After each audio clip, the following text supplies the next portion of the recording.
Hi everyone, Cameron Hamilton, Director of Planning at Ballast, here to chat with you this week about my weekly update. How much cash should I hold?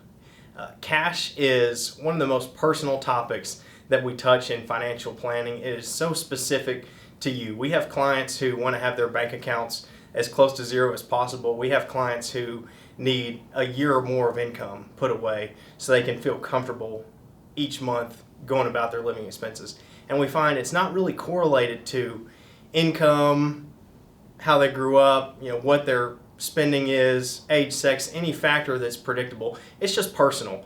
And everyone we find has a cash personality that is very difficult to fight against. So when someone says, how much cash should I hold?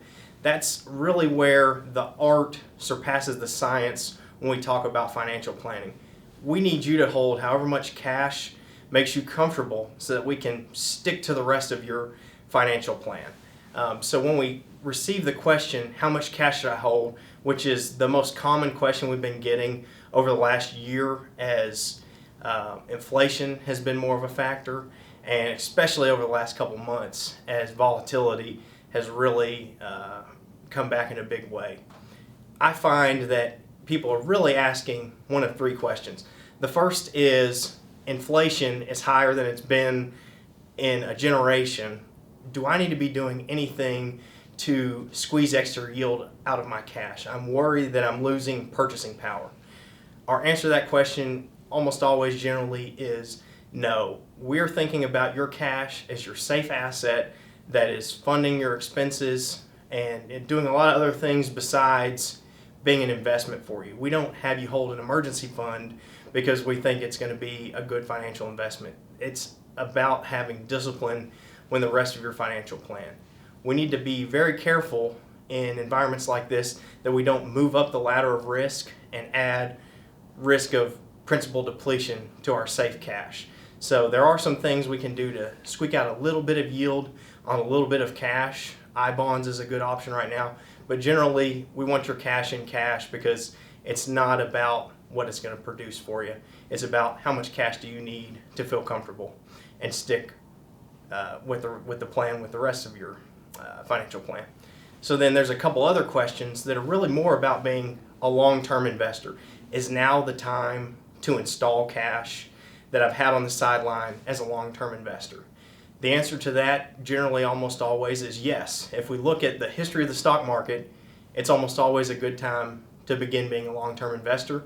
Anytime valuations are challenged and we enter correction or bear market territory, which we have recently, it's an especially good time to install cash. So we've been having conversations with people who sold a business, had big sales years bonuses, K1 income, PPP, employee retention tax credit got forgiven. Those people who are thinking, is it time for this cash to become a long-term portfolio investment? The answer is generally yes, and we're happy to have that conversation.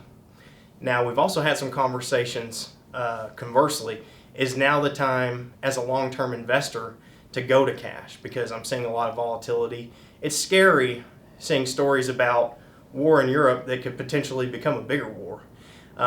Generally, our answer to that question, though, is no.